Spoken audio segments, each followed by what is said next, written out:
Авраам был 99 лет, и явился ему Господь у Дубравы Мамре, когда он сидел при входе в шатер свой во время зноя дневного. Он воззвел очи свои и взглянул, и вот 3 мужа стоят против него. Увидев, он побежал навстречу им от входа в шатер свой и поклонился до земли, и сказал: «Владыка, если я обрел благоволение пред очами Твоими, не пройди мимо раба Твоего, и принесут немного воды, и омоют ноги ваши, и отдохните под сим деревом, а я принесу хлеба, и вы подкрепите сердца ваши. Потом пойдите в путь свой, так как вы идете мимо раба вашего». Они сказали: «Сделай так, как говоришь». Книга Бытия.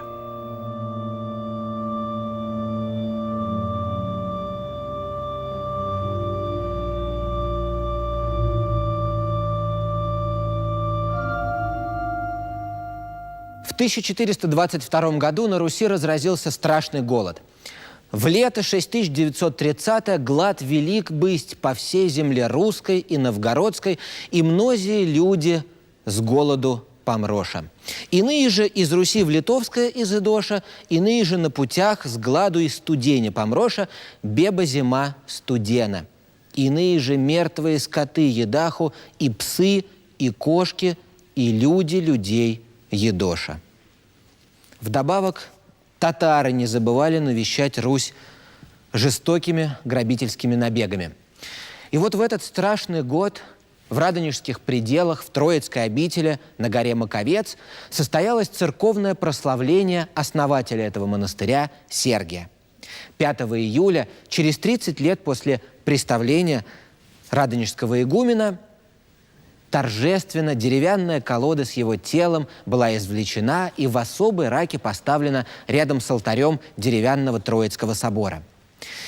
Народу собралось не из числа. Люди любили Аву Сергия и давно почитали его святым. Большая полноводная река людей текла к его гробу. В этом потоке выделялись 2 чудных добродетельных старца из Андроникова монастыря. Это были лучшие московские иконописцы Даниил Черный и Андрей Рублев. Настоятелем обители в тот год был Никон, ученик Сергия. Он издалека завидел друзей и поспешил их пригласить к себе. Никон знал, что художники, почитая уже с дюжину лет, напрочь отказывались брать какие бы то ни было заказы, но все же не терял надежду их умолить. «Собор-то каменный надо ставить». «Ну, знамо дело. Я уже и камней припас, год-то голодный выдался, но строить все одно нужно. Да и трудников бедных столько без дела умыкается, а ведь баб с детишками чай кормить надо. Вот только не знаю, кто подписывать собор станет». «Да художников-то много сейчас хороших». Помолчали. Потом Никон набрал в грудь воздуху и выпалил: «Знаю, знаю, братья, что вы не от работы, а от славы людской бегаете, но и то знаю, что разве вас никто памяти преподобного Сергия достойно не почтит. Думайте, Бог даст, через год стены ваши будут». На будущий год, 1423, Андрей и Даниил отправились в Троицкую обитель.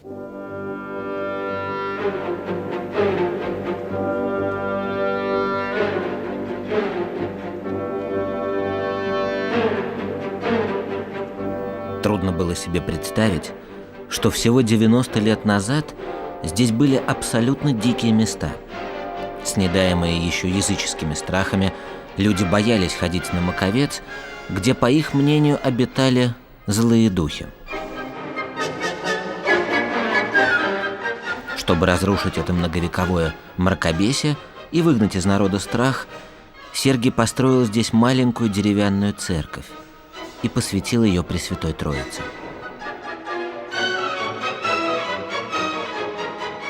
Прошло не так уж много времени, и растущая слава бесстрашного радонежского подвижника начала собирать вокруг него последователей. С большим трудом, но ему все же удалось объединить братью в общежительный монастырь.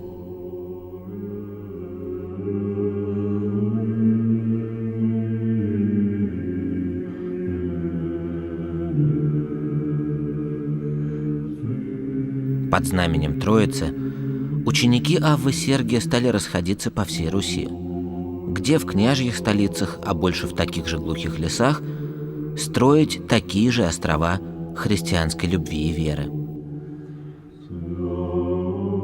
Он сам ходил с ними, мирил бояр и князей, объединял земли вокруг Москвы, порой даже закрывал храмы, чтобы заставить горделивых братьев прекратить междоусобицу.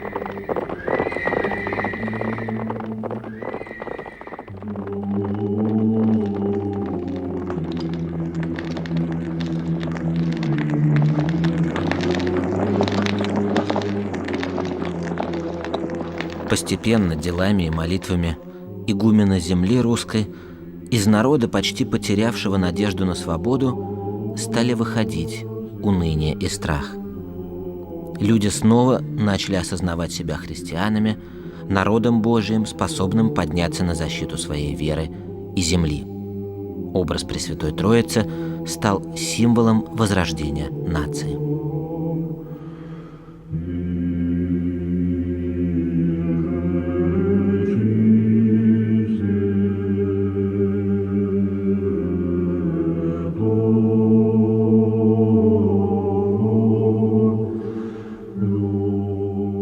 В летописи за 1405 год сказано: «Тое же весны по чаше подписывайте церковь Благовещения на князя Великого дворе, а мастеры бяху Феофан, иконник Гречин, Прохор, старец городца, да чернец Андрей Рублев, до того же лета и кончашею».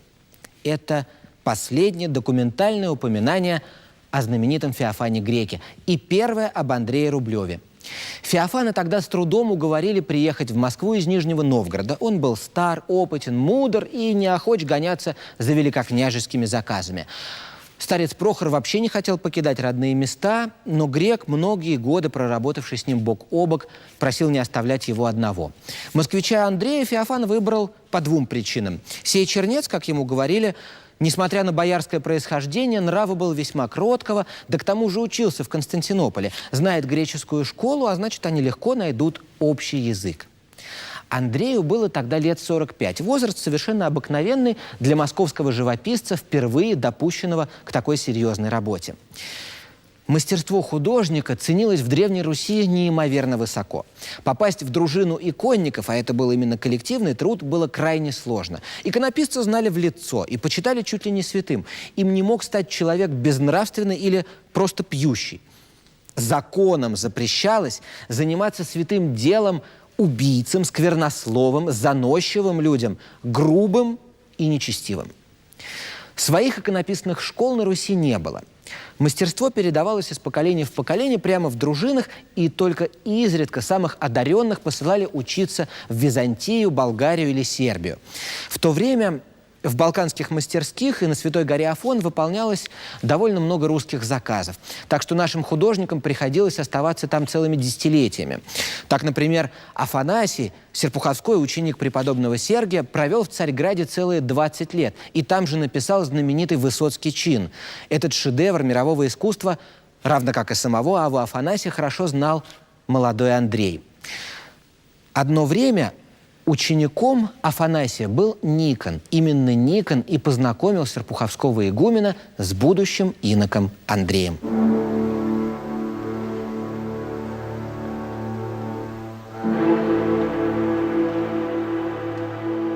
Старый Никон не мог не радоваться на своего бывшего послушника, которого теперь называли мужем, всех превосходящим в мудрости. Работа в соборе спорилась. Даниил, как старший, руководил опытной дружиной, распределял задания. Андрей помогал молодым советам. Но Никону все же хотелось, чтобы одну икону Рублев написал сам.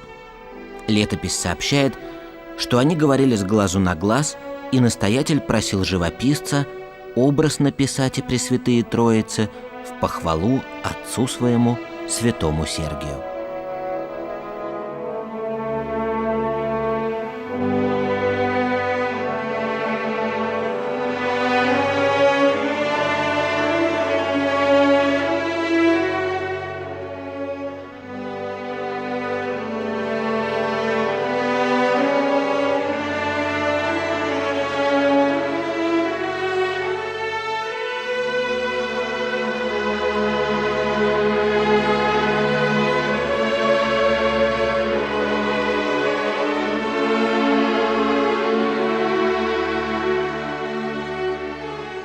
И поспешил Авраам в шатер к Саре и сказал ей: «Поскорей замеси 3 саты лучшей муки и сделай пресные хлебы». И побежал Авраам к стаду, и взял теленка нежного и хорошего, и дал отроку, и тот поспешил приготовить его. И взял масло и молока, и теленка приготовленного, и поставил перед ними, а сам стоял подле них под деревом. И они ели. Книга Бытия.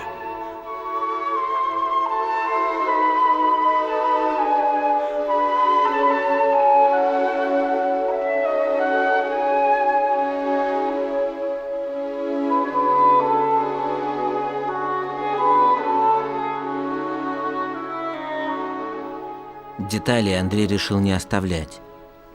Библейский сюжет был прекрасно известен всем русским людям. Даже тот, кто никогда не читал Ветхий Завет, знал, что у Мамрийского дуба Господь пообещал патриарху Аврааму, что через год у них с Сарой, которой было уже 90, родится сын. И сделается Авраам отцом множества народов, и произойдут от него народы и цари народов.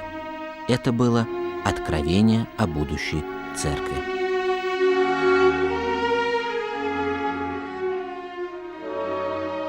Греческая научная мысль второй половины XIV века целиком и полностью была занята знаменитыми спорами о Фаворском свете. Главный вопрос звучал так: кто же преобразился на Святой горе Фавор, сам Христос или его ученики? Афонские монахи во главе с салунским архиепископом Григорием Паламой утверждали, что свет преображения – это божественная сила, через которую Господь, в принципе недоступный для нашего понимания, открывает себя в доступных для человеческого восприятия формах. И то, что каждый человек не только может, но и должен совершить свое личное восхождение на гору Фавор. А путь к этому индивидуальному преображению как раз и открывало учение афонских монахов, называвших себя исихастами, молчальниками по-русски. Их идеи восприняла Вселенская Церковь, их активным распространителем на Руси был преподобный Сергий Радонежский, конечно, исихастом и практиком-исихастом был Андрей Рублев. По возвращении в Москву он становится иноком пригородного Спасо-Андроникова монастыря Андреем. Свое прежнее имя он оставил в миру, и история его не знает. Здесь, поодаль от придворной суеты, часто встречаются ученики Сергия, единомышленники, княжьи люди, ученые, писатели. Они обсуждают дела империи, говорят об отношениях с патриархом, а русская митрополия входила тогда в состав Константинопольской церкви.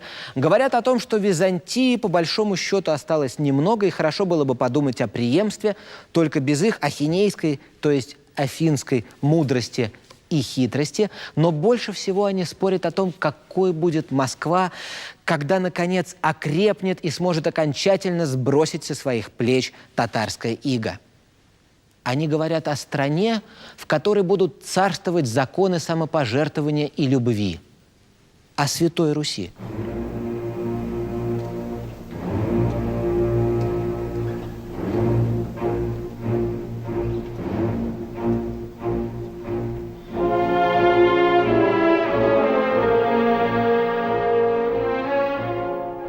После падения христианского Востока, после поражения сербов на Косовом поле, покорения турками Болгарии и большей части Византийской империи, взоры всего православного мира стали устремляться к Москве.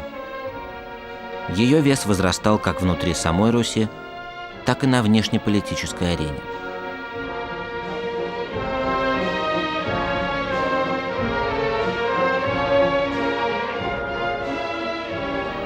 Но выживание было обеспечено другим. Церковь и государство, сплотившись, смогли поднять духовную планку нации на недосягаемую высоту.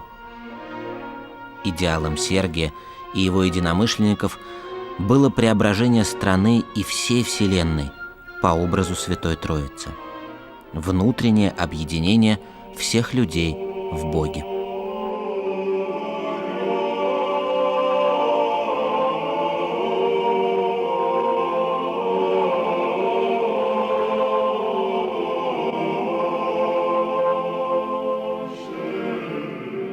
Бог стал человеком, чтобы человек стал Богом. Для исихастов эта фраза была девизом жизни.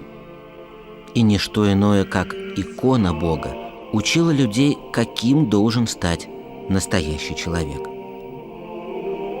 И пусть этот идеал так и не удалось воплотить, но само стремление к совершенству стало очень большой частью русской души.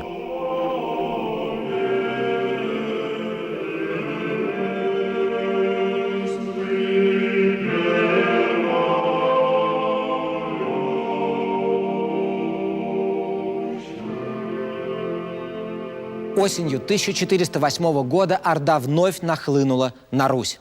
23 ноября по затвердевшим от ранних морозов дорогам огромное войско во главе с ханом Едыгеем подошло к Москве и стало в шатрах в селе Коломенском. Не надеясь взять Кремль приступом, татары потребовали выкуп. Когда он был уплачен, они ушли обратно в степи с огромным количеством пленных. Иной ордынец вел с собой до 40 невольников. Полон велик был, и чадо рыдаху, разлученные с родителями своими. Этот страшный набег Андрей и Даниил не видели. Лучшие иконописцы Московской Руси заканчивали в это время роспись ее главного кафедрального собора – Успения Божьей Матери во Владимире. Внутреннее убранство храма решено было обновить к приезду нового русского митрополита Фотия.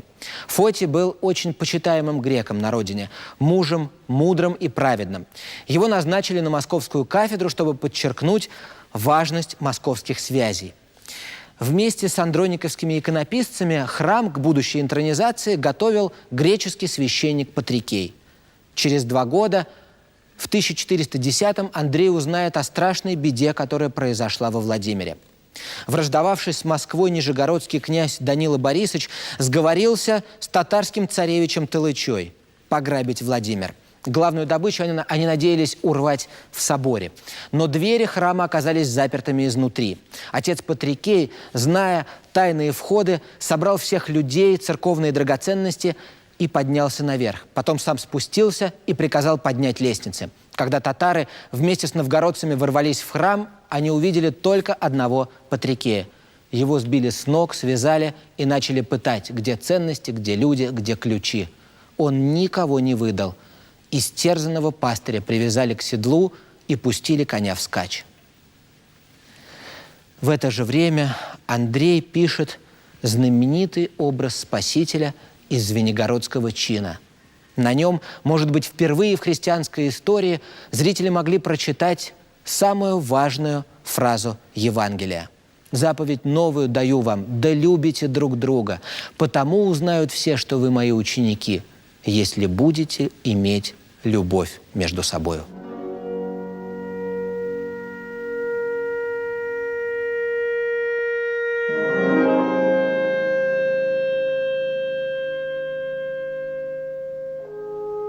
Эти слова Христос произнес во время Тайной вечери, после того, как установил таинство Евхаристии. Таинство, открывающее людям путь к вечной жизни.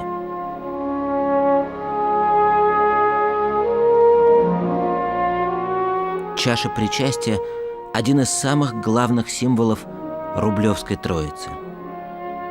Она в центре стола жертвенника, она же в центре мысленного круга, не имеющего ни начала, ни конца, в который помещены фигуры ангелов. В центре этой большой чаши – Христос.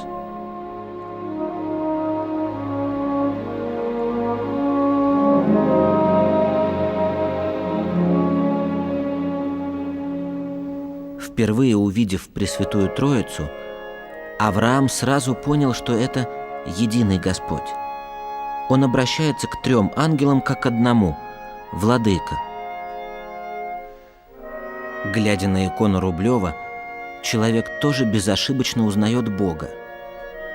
Должно быть, самой природой ощущая, что весь наш мир действительно был основан на законах единства и любви, таким, каким увидел его Андрей.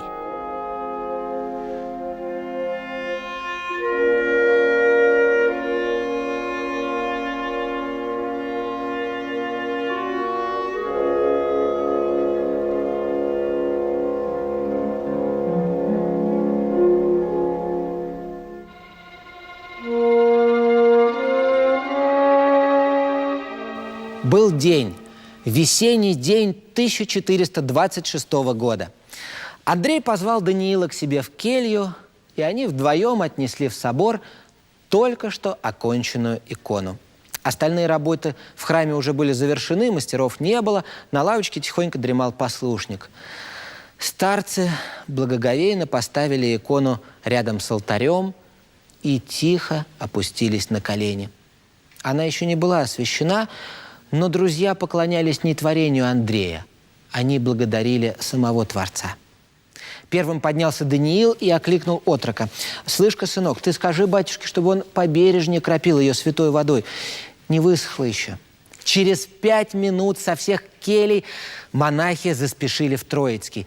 Ведомый под руки Никон шел, и видно было, что если бы не старые болячки, он побежал бы в собор не хуже своего келейника. Слезы брызнули из глаз старого игумена. Это то, что хотел видеть Сергий. Трудно было лучше почтить его память. Икона словно говорила его словами: «Да воззрением на святую Троицу побеждается страх ненавистной розни мира сего». Ах, Андрей, должно быть, сам Господь по мольбам Сергия водил его рукой.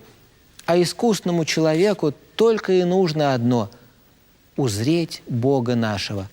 Нужно быть святым. Даниилу и Андрея провожала вся троицкая братья. Монахи полюбили чудных андрониковских старцев и дивились их трогательной дружбе. Никон благословил друзей на обратный путь и пообещал каждый оставшийся ему день молить за них Бога. Его не стало через год. 29 января 1430 года отошел ко Господу соборный старец Андрей Рублев. Даниил страдал и томился, но когда настал и его черед телесного союза «отрешитеся», Господь послал ему утешение. Как говорит предание, в последние мгновения жизни он увидел возлюбленного ему Андрея в радости, зовущего его к себе.